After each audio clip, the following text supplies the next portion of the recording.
Mesdames, Messieurs, bonsoir et bienvenue au 19h de ce 25 avril. À la une de l'actualité, le président de la République a reçu l'ambassadeur des Émirats Arabes Unis en Algérie, Youssef Saïf Khamis Al-Ali, porteur d'une lettre d'invitation de son chef d'État.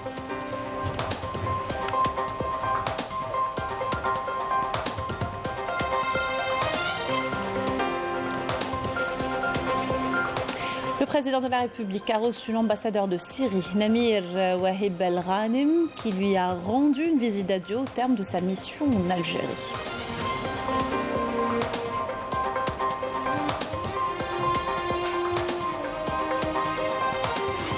Le général d'armée Saïd Chengreha, chef d'état-major de l'ANP, a présidé les travaux de la 16e session du Conseil d'orientation de l'École supérieure de guerre.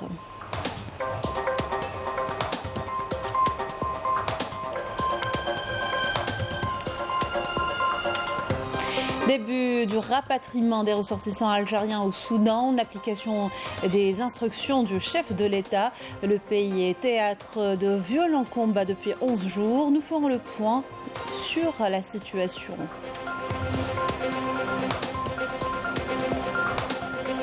Au Maroc, des manifestations pacifiques contre la vie chère, violemment réprimées par les forces du Marzen, et tournent à l'affrontement. Les contestataires à Srirat étaient sortis réclamer des solutions à leur précarité.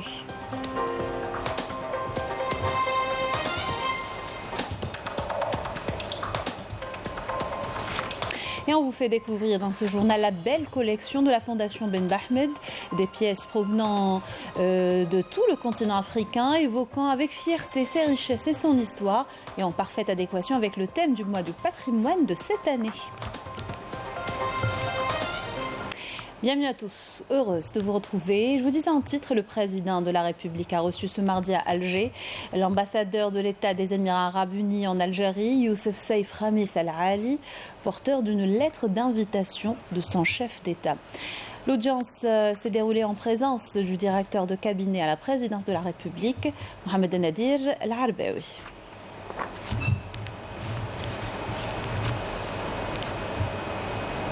Le président de la République a reçu également l'ambassadeur de la République de Syrie, Namir Wahib Al-Ghanim, qui lui a rendu une visite d'adieu au terme de sa mission en Algérie. L'audience a eu lieu au siège de la présidence de la République en présence du directeur de cabinet à la présidence, Mohamed Nadir Al-Arbaoui. Je vous invite à écouter l'ambassadeur de Syrie à Alger.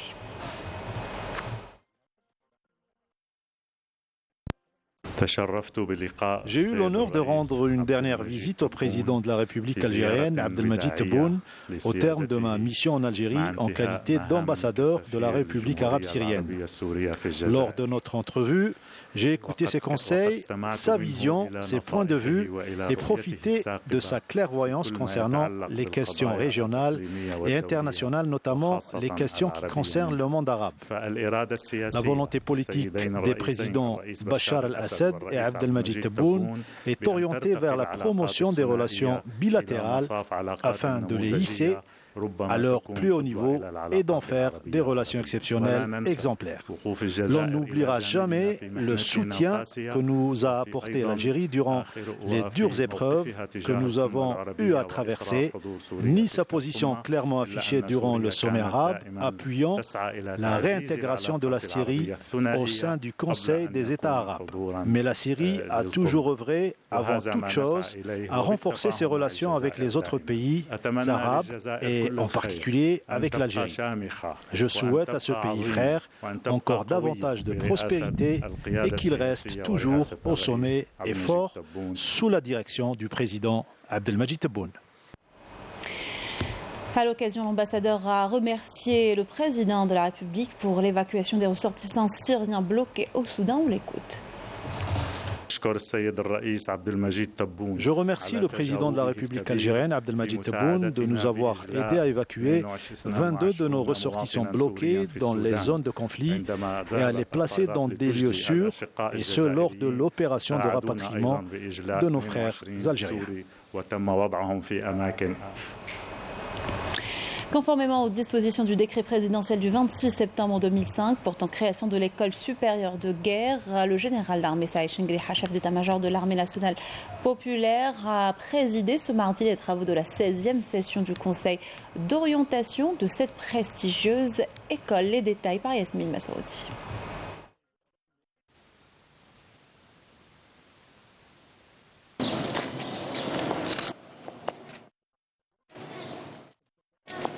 Après la cérémonie d'accueil et à l'entrée de l'école supérieure de guerre, le général d'armée, accompagné du commandant de la première région militaire et du commandant de l'école supérieure de guerre, a observé un moment de recueillement à la mémoire du défunt président Ali Kafi, dont le siège de l'école est baptisé en son nom, et a déposé une gerbe de fleurs devant la stèle commémorative avant de réciter la Fatiha à sa mémoire.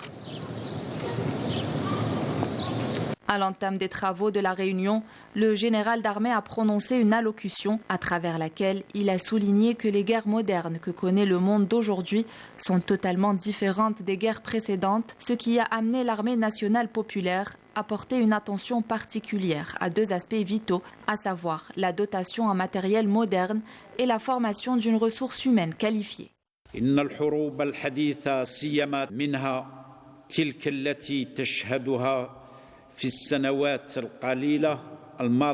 guerres modernes, notamment celles auxquelles nous assistons depuis quelques années, sont entièrement différentes des guerres précédentes en termes de moyens, de méthodes, de raisonnement et de planification. En effet, nous assistons à des guerres qui évoluent à une vitesse effrénée, faisant de celui qui ne peut suivre le rythme ou s'y adapter sur les plans raisonnement, planification et virtuosité combative une proie facile des ennemis et à la portée de leur attaque et complot.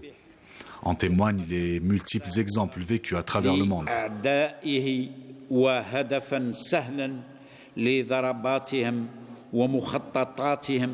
والأمثلة الكثيرة التي يعيشها العالم من حولنا شاهدة على ذلك. من هذا المنطلق كنا ولا زلنا.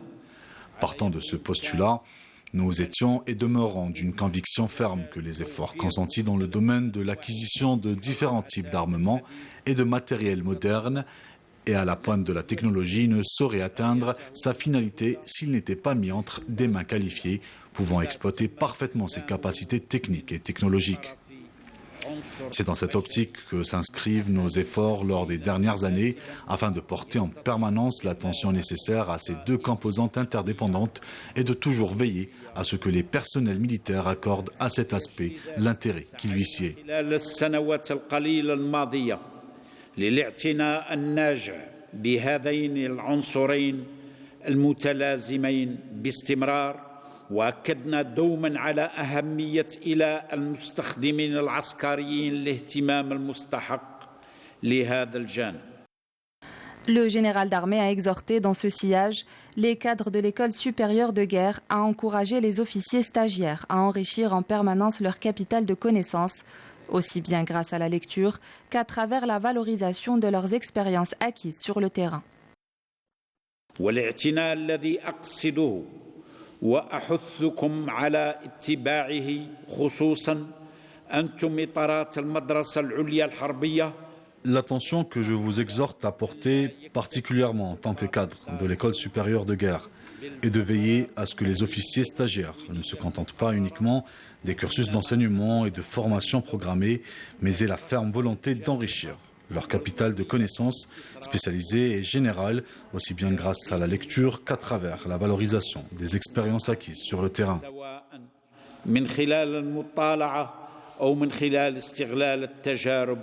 الميدانية المعاشة ذلك أن المدرسة الحقيقية هي مدرسة الحياة المهنية.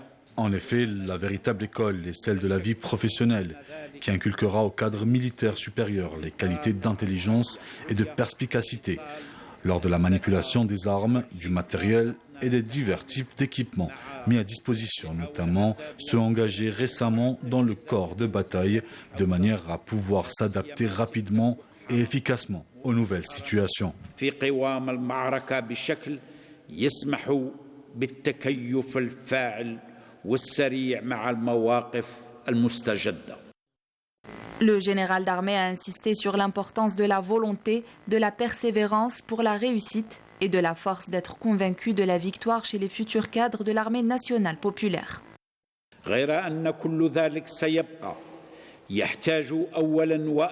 Toutefois, le succès ne peut être réalisé sans une volonté et une détermination à toute épreuve.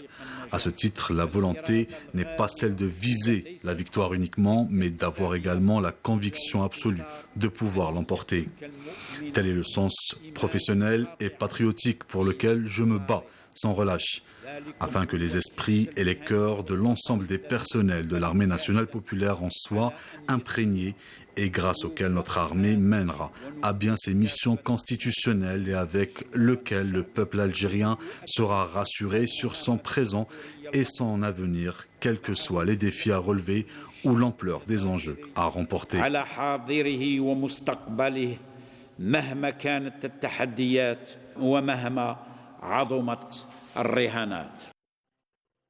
À l'issue, le général d'armée a suivi un exposé exhaustif présenté par le commandant de l'école, portant sur le bilan des objectifs réalisés depuis la précédente session du Conseil d'orientation, ainsi que le plan prévisionnel au titre de la prochaine année 2023-2024, et ce, avant d'échanger avec les membres du Conseil au sujet des points inscrits à l'ordre du jour de la réunion.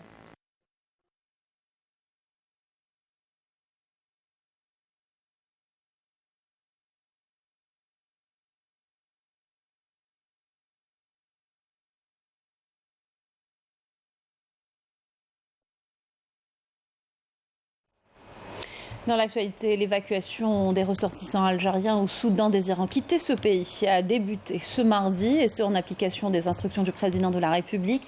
Un avion des forces aériennes algériennes a décollé depuis l'aéroport international de Port-Soudan, transportant des membres de la communauté nationale contraints de quitter ce pays en raison de la situation tendue qui y prévaut. Le ministère des Affaires étrangères de la communauté nationale à l'étranger avait annoncé l'opération lundi et avait déclaré que tous les moyens ont été mobilisés pour assurer sa réussite.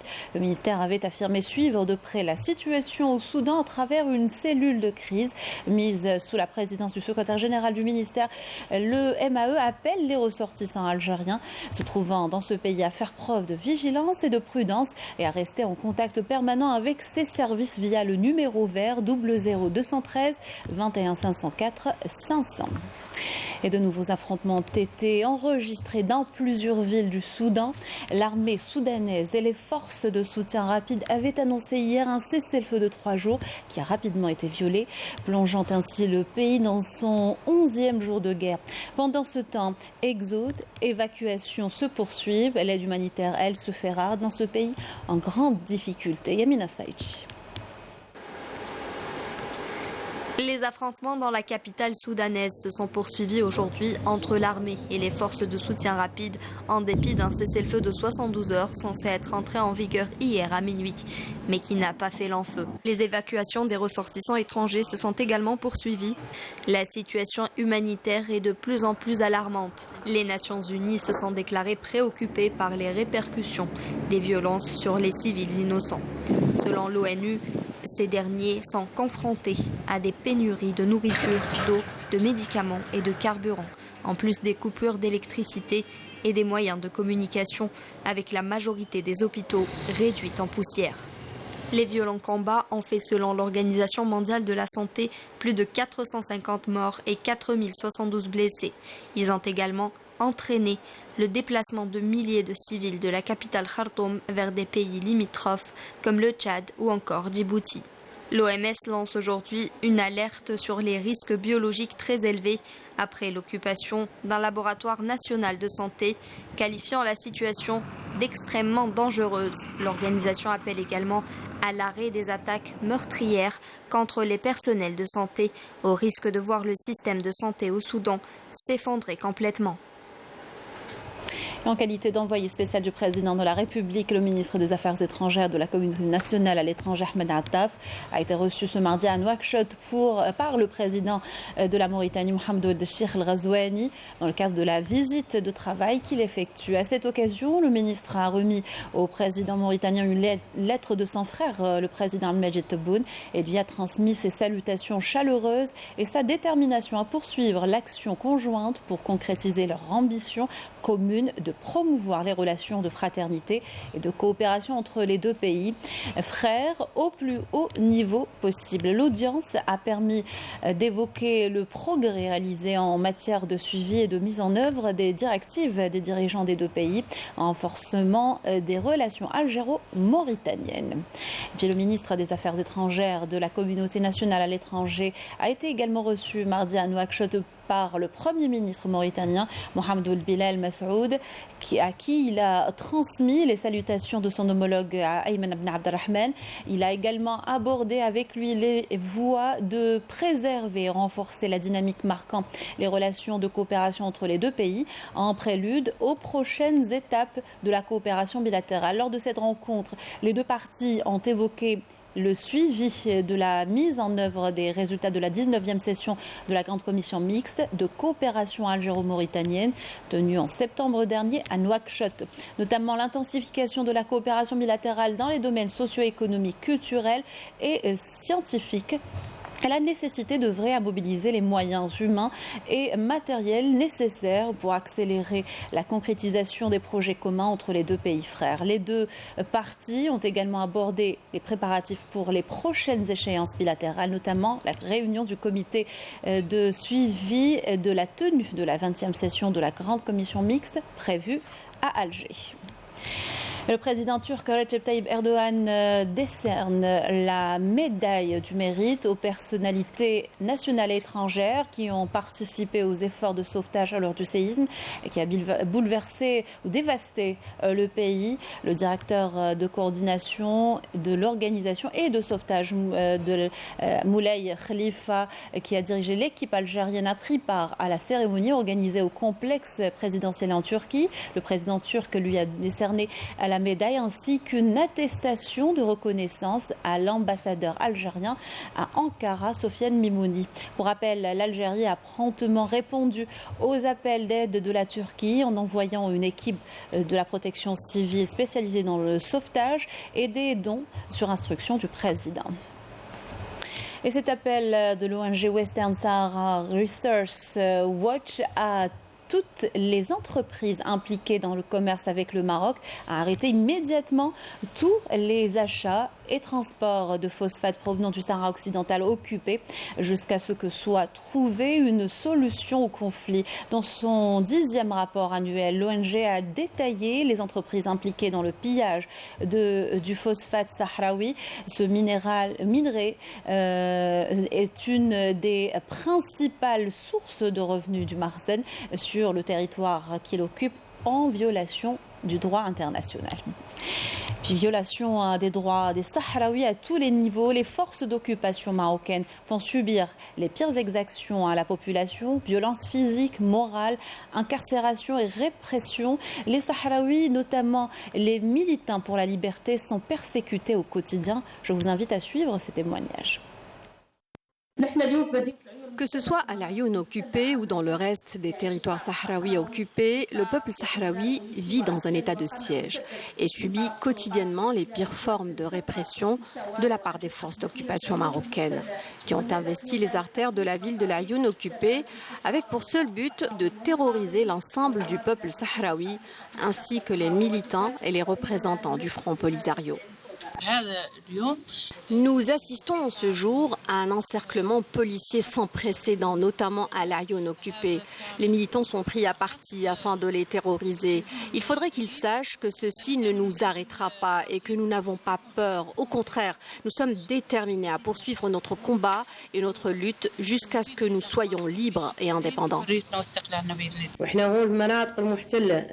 Dans les territoires occupés, nous subissons les pires formes de répression, mais nous ne lâcherons rien jusqu'à la victoire. Répression également des contestataires marocains. Une manifestation à Srirat a été violemment dispersée par les forces du Marzen. Celles-ci se sont laissées déborder par les manifestants qui tentaient de riposter aux violences policières. Les images qui vont suivre sont aussi fréquentes que les manifestations au Maroc. Rina Lerari. De jour comme de nuit, les Marocains sont toujours aussi nombreux à battre le pavé, scandant leurs protestations et criant leur ras-le-bol contre les conditions de vie désastreuses, la flambée des prix et la politique de marginalisation exercée par le Marzen qui les prive de leurs droits les plus élémentaires et qui fait toujours la sourde oreille face à leurs revendications légitimes.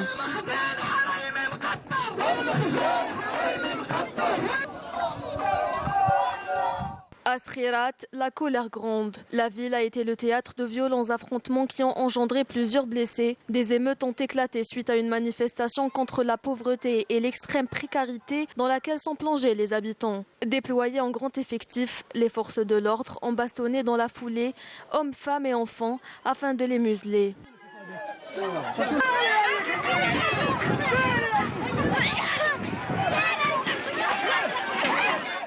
La rue marocaine reste en ébullition avec un peuple qui ne décolère pas, continuant de sortir quasi quotidiennement dans les rues pour dénoncer l'injustice sociale et revendiquer ses droits fondamentaux face à un régime totalitaire indifférent à ses doléances.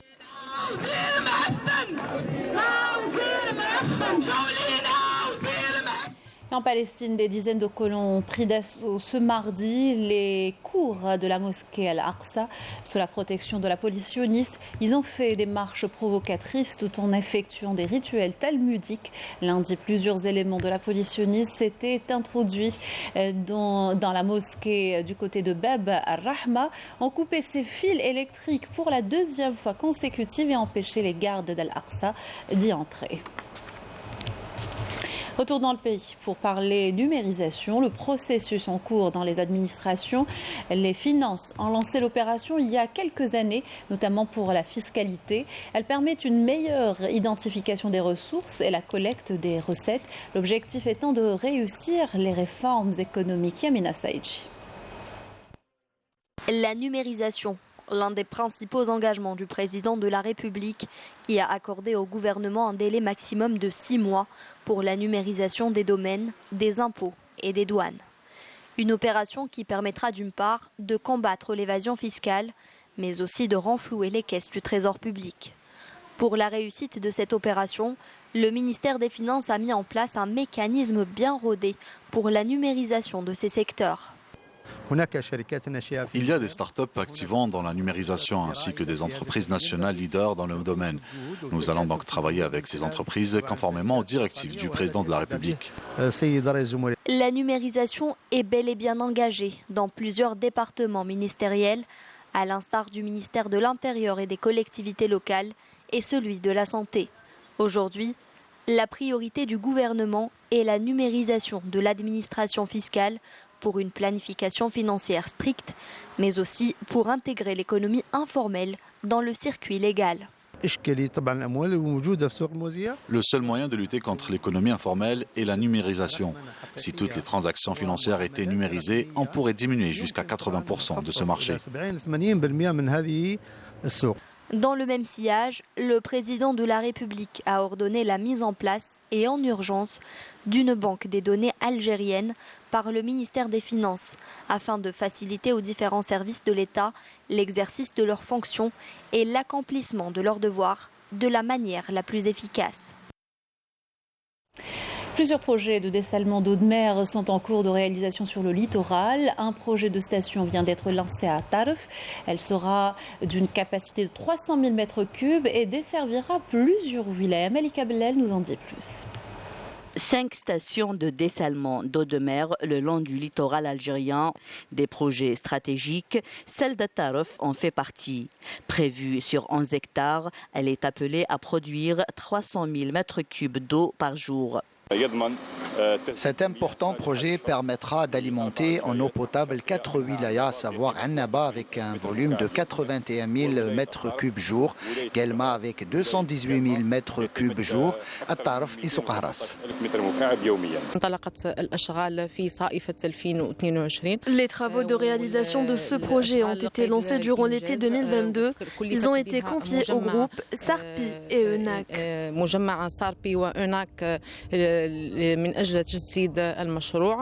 En plus de contribuer à l'amélioration de la qualité de vie des habitants, la mise en service de cette station aura également un impact socio-économique considérable sur cette wilaya côtière en générant plus de 1000 emplois directs et indirects. Ça sera un grand plus pour notre wilaya qui souffre du manque d'eau potable. La wilaya d'El Taref a eu la chance de bénéficier de ce projet qui va grandement contribuer à régler le problème de perturbation d'alimentation en eau potable, surtout durant l'été. Ce genre de projet est très bénéfique pour Al Taref. 4 autres stations sont en cours de réalisation dans les wilayas de Béjaïa, Boumerdès, Tipaza et Oran, ce qui permettra la production de 1,5 million de mètres cubes par jour à l'horizon 2024. Sport, football, J-4 de la CAN des moins de 17 ans. L'Algérie s'apprête à abriter la compétition continentale. Tout a été mis en place pour recevoir les sportifs et les délégations qui les accompagnent. Saïd Fellek. Plus que quelques jours nous séparent du coup d'envoi de la Coupe d'Afrique des Nations pour la catégorie des moins de 17 ans que l'Algérie organise. Un autre événement sportif d'envergure que va abriter notre pays en quelques mois seulement après les Jeux méditerranéens qui se sont déroulés à Oran l'été dernier et le CHAN en début d'année. Évidemment, tout est fin prêt pour accueillir cette CAN qui va se dérouler sur 3 sites. Alger avec le stade Nelson Mandela, Annaba avec le stade du 19 mai 1956 et Constantine avec le stade Shahid Hamlaoui. Pour cette édition, la Confédération africaine de football a décidé d'augmenter le nombre de participants en passant de 8 à 12 équipes afin d'offrir plus d'opportunités de jeu aux plus jeunes. L'Algérie, le pays hôte, évoluera dans le groupe A en compagnie du Sénégal, le Congo et la Somalie. Le groupe B est composé du Nigeria, la Zambie, le Maroc et l'Afrique du Sud, alors que le Cameroun, le Mali, le Soudan du Sud et le Burkina Faso s'affronteront dans le groupe C. Les 12 sélections vont se disputer le titre continental, mais aussi les 4 places qualificatives au mondial de la catégorie dont le pays organisateur n'est pas encore connu, après que la FIFA ait retiré au Pérou l'organisation de ce grand événement juvénile. Et avant d'entrer dans le vif du sujet, tous les joueurs des équipes participantes devront obligatoirement passer un test IRM qui permettra de contrôler l'âge biologique à travers la vérification de l'âge osseux de chacun d'entre eux. Cela pour éviter bien évidemment toute fraude sur l'âge. Sur ça, la CAF ne plaisante pas puisque si 4 joueurs ou plus d'une équipe sont jugés non éligibles, la sélection entière sera disqualifiée de la compétition. Ce rendez-vous africain tant attendu par les professionnels, les clubs européens et les agents notamment devrait tenir toutes ses promesses en présence de pays comme le Nigeria, 7 fois vainqueur de la Coupe du Monde, le Mali, 2e au classement FIFA de la catégorie, l'Algérie vainqueur de la Coupe arabe, le Sénégal et le Burkina Faso qui a éliminé la Côte d'Ivoire et le Ghana. La compétition débutera samedi prochain à 20h avec le match d'ouverture qui opposera l'Algérie à la Somalie au stade Nelson Mandela de Berari. Un match qui sera précédé par une cérémonie qui donnera officiellement le coup d'envoi de ce tournoi. Culture, et comme c'est le mois du patrimoine, on vous invite à une plongée dans l'univers mystique du Tassil Nadjer, le parc national aux centaines de gravures rupestres témoins de l'histoire de la région, classée patrimoine universel par l'UNESCO en 1982. Melika Belel. S'étendant sur 72 000 km², le Tassili Najer est l'un des plus grands musées à ciel ouvert au monde. Avec plus de 20 000 sites archéologiques, le parc, qui date de plus de 13 000 ans avant Jésus-Christ, abrite plusieurs grottes et des milliers de gravures rupestres de différentes périodes.